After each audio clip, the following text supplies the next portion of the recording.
Good afternoon. I'm here at my usual little spot to do my afternoon videos on reflections on my beloved Richard and what my experience has been as I go through deep grieving and other responsibilities.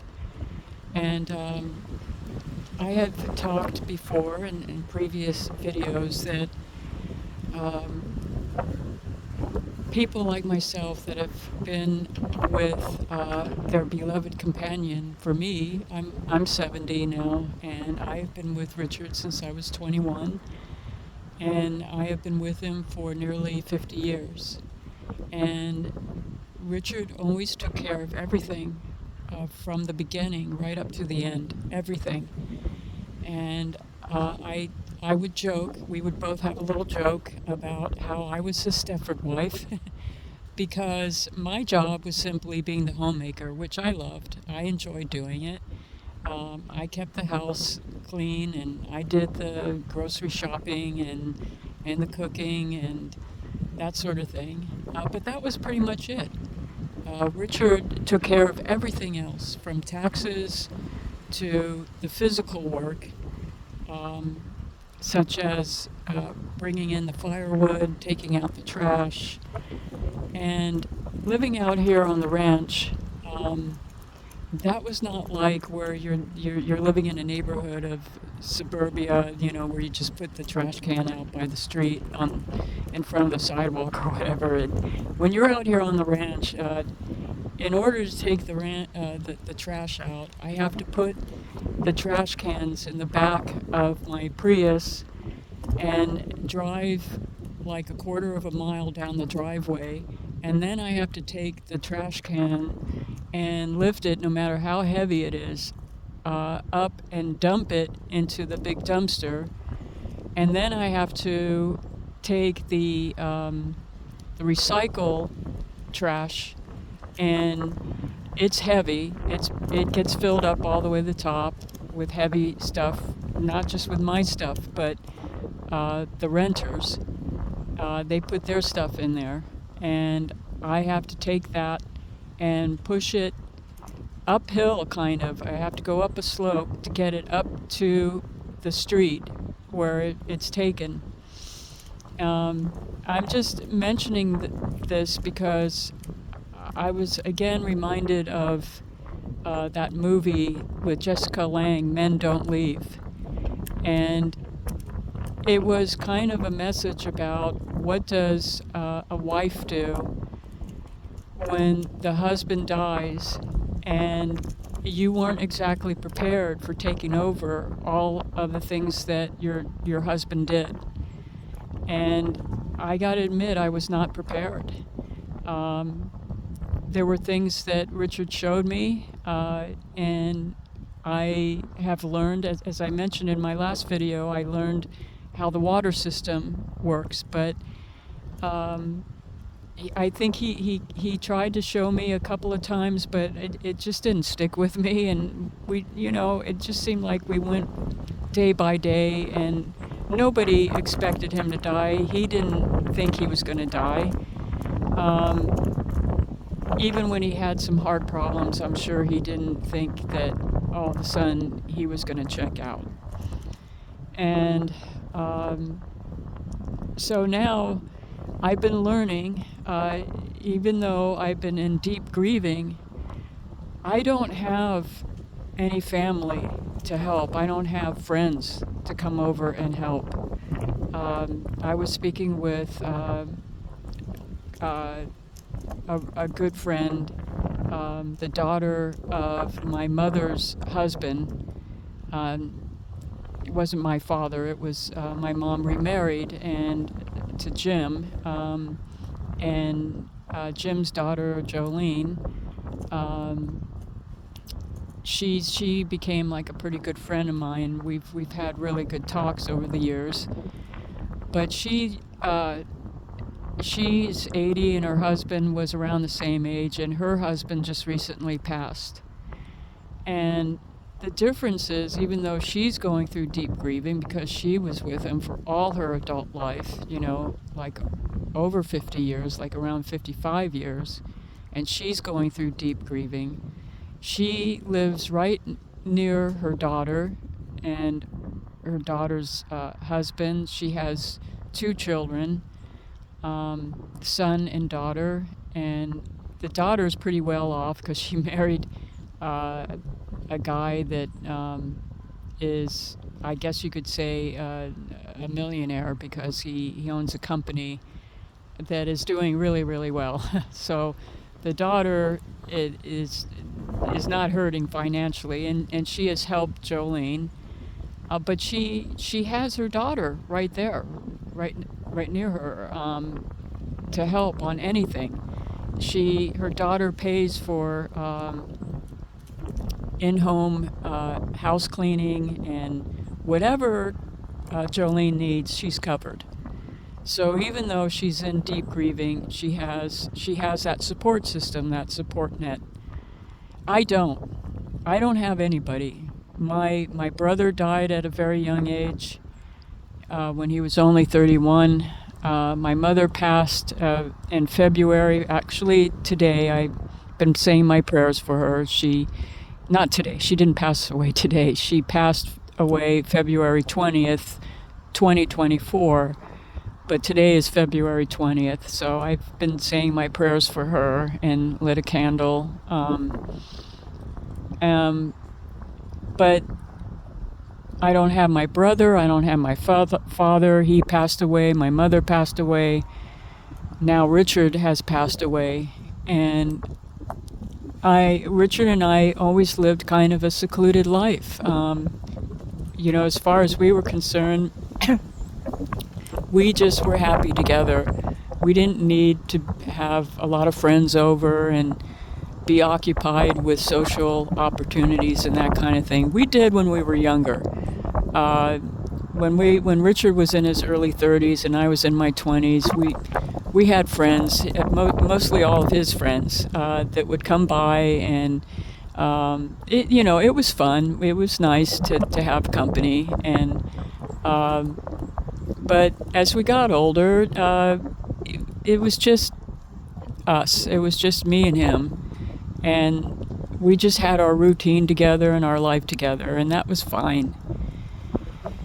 So, but now what I'm getting at is, it's not that I'm not only going through grieving, and that's not going away. In some ways, I feel like it's got worse as time goes by, and I've listened to people that talked about that in the beginning, you're in shock that your beloved died, and you're not quite even aware, in a sense, that it actually happened. In some ways, like as Joan Didion spoke about, you sometimes think, well, wait a minute, they're going to come back. You start to think, have kind of magical thinking thoughts in that way, where you're not accepting the full reality that they're not coming back. Not their physical bodies, not in their physical form. They're not coming back. And as the months go by, I'm going on the 4th month, kind of, I guess you could say, past the shock, but it feels worse because now the reality that they're not coming back is really hitting hard. And on top of that, you're taking on the jobs, big and small, that your husband or your beloved always took care of. And some of it is like physically hard. And I'm 70, and I'm finding myself now having to get the firewood. We have a guy that's in the landscape business, and he has a lot of chopped up wood on his side, and so we're not short of any firewood. But I can't ask these people to help me. They're working hard, and they're doing their own thing. And I'm discovering now that no one's going to help me except for myself. I'm the only person that can help myself. I can only depend on myself. And so instead of asking Eddie, could you please bring over firewood? Because I did that a couple of times after Richard died, and he was very kind. He says, "Okay, I'm gonna get to it. I gotta, Colt will come over, the other guy that works for him." And they brought, the firewood, but I'd have to wait maybe a few days before they finally got around to it. And I just didn't want to be a burden to anybody by asking. So I just, went over in my Prius, and I started to take the chopped wood myself and put it in the back of the Prius. And the logs are pretty heavy. I mean, they chop them up, they're pretty big. And I just would carry 2, sometimes if I could handle it, 3 logs at a time, and put it in the back of my Prius until I got like what I would call a pretty good load, because it's been cold and I don't want to use any of the portable heaters through electricity, because that uses a lot of electricity, and I'm already paying $300 a month because I'm paying for the renter's electricity as well. But if I have, the fireplace going, that warms up the house enough. So I'm picking up these logs, and it's not easy on my back. I've got, kind of a lower back chronic pain problem, but I have to do it. Who else is going to do it? I'm not going to ask anybody, and I got to just rely on myself. So I go ahead and I pile the wood in the back of the Prius, and then when I get back to my place, I have to take the wheelbarrow and put the logs in the wheelbarrow, and push the wheelbarrow over, and then lift the logs again on the porch. These are all things that Richard used to do. And as far as even like taking the trash out, that's always like the man's job, right? You take the trash out. It's not like we live in a suburban neighborhood where you just push the little cart out by the sidewalk. On this ranch, in order to take the trash, I have to put the trash cans in the back of the Prius. I have to lift them up, which are heavy, especially if there's bottles and things in there, for the recycle trash and also the regular trash. I have to put them in the back of my Prius with a bungee cord to tie it so it doesn't fall out the back, because I don't have a truck. And I can't use Richard's truck because the battery went dead. And I'm not gonna, I already tried getting it started a couple of times through AAA, and then it dies out in a week, so that means the battery's no good.